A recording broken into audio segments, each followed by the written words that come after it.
Bienvenue sur les podcasts du collectif Voix libérée. Bonjour et bienvenue. Aujourd'hui, on plonge dans des textes assez forts qui explorent la réponse de l'Église catholique face aux abus.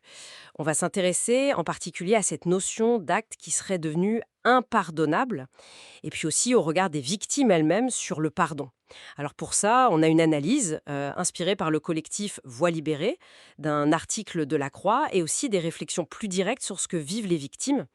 L'objectif, c'est de décrypter un peu ces appels à un changement réel qui aille au-delà des gestes symboliques. Oui, et puis de saisir pourquoi cette question du pardon, elle est si complexe, si personnelle. Et douloureuse, évidemment, pour les survivants. Et pourquoi, au fond, elle ne peut pas être dictée par l'institution.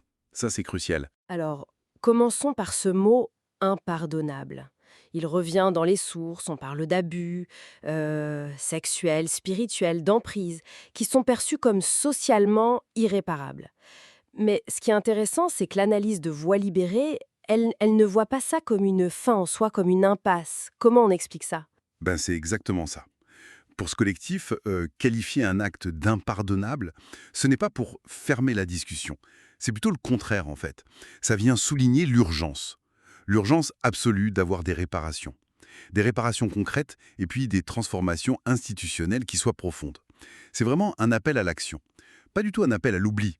L'idée sous-jacente, c'est que l'Église doit agir, poser des actes forts pour mériter une forme de pardon collectif ou au moins de confiance renouvelée. D'accord. Et ça nous amène justement aux actions qui ont déjà été menées. Il y a eu des reconnaissances, on le sait.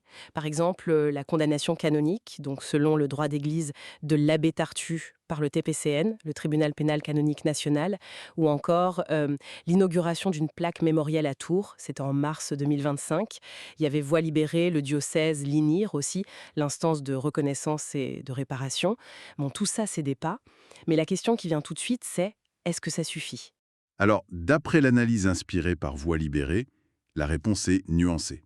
Ces gestes sont jugés nécessaires, oui, c'est un premier pas indispensable, mais clairement insuffisants s'ils ne sont pas accompagnés de garanties tangibles. Tangible, c'est-à-dire? C'est-à-dire une indemnisation qui soit juste, adéquate, un accompagnement psychologique qui soit soutenu dans la durée, et aussi des réparations collectives qui aient du sens.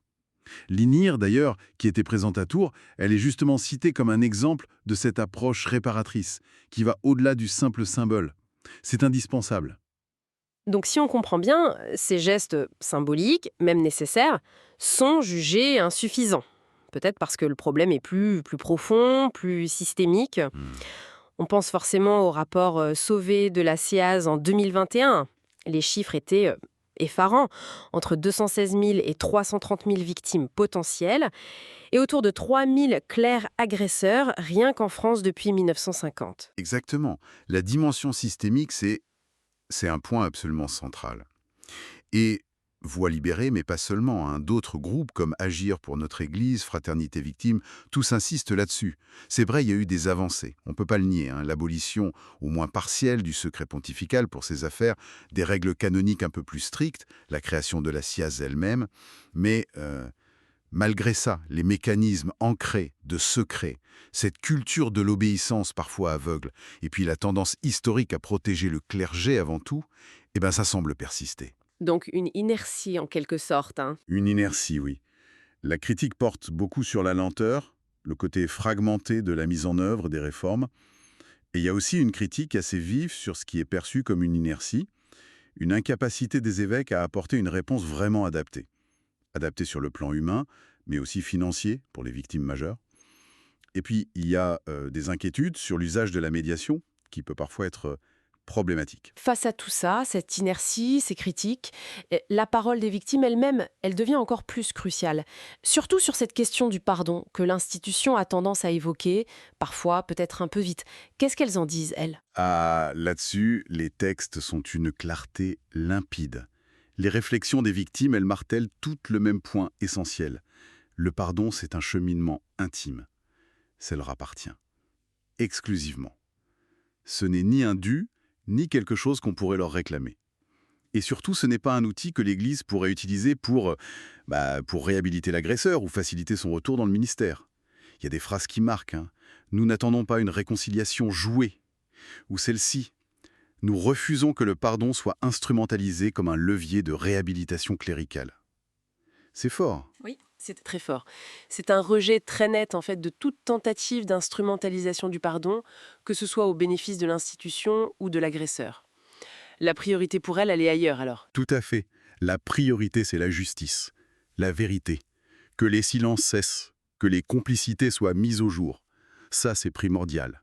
Et quant à leur propre parcours, les textes le décrivent comme un combat. Un cheminement souvent long, difficile, et qui n'inclut pas forcément le pardon comme une étape obligatoire ou même souhaitable pour elles. Elles se définissent comme des paroles libres, des témoins actifs, des gardiens d'une mémoire, c'est leur mot, pour protéger les générations futures. Et elles refusent catégoriquement d'être vues comme l'alibi d'une institution qui se donne bonne conscience. Et il y a cette citation qui résume tout, je trouve. Le pardon ne se commande pas, il se reçoit ou pas.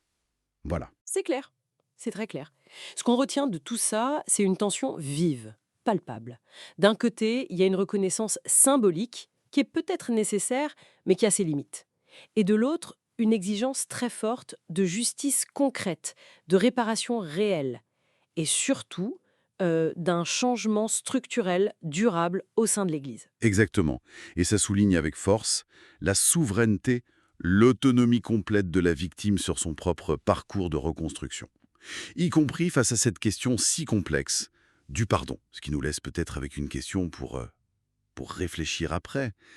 Si ce pardon ne peut être ni commandé, ni exigé, ni même attendu par l'institution, alors à quoi doit ressembler une véritable réparation institutionnelle ?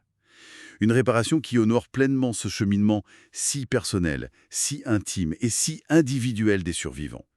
C'est une question ouverte, mais essentielle. Ce podcast a été produit et réalisé par le collectif Voix libérée.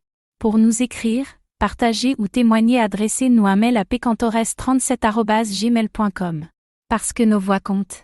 Parce que le silence n'est plus une option. Parce que la mémoire exige justice et vérité.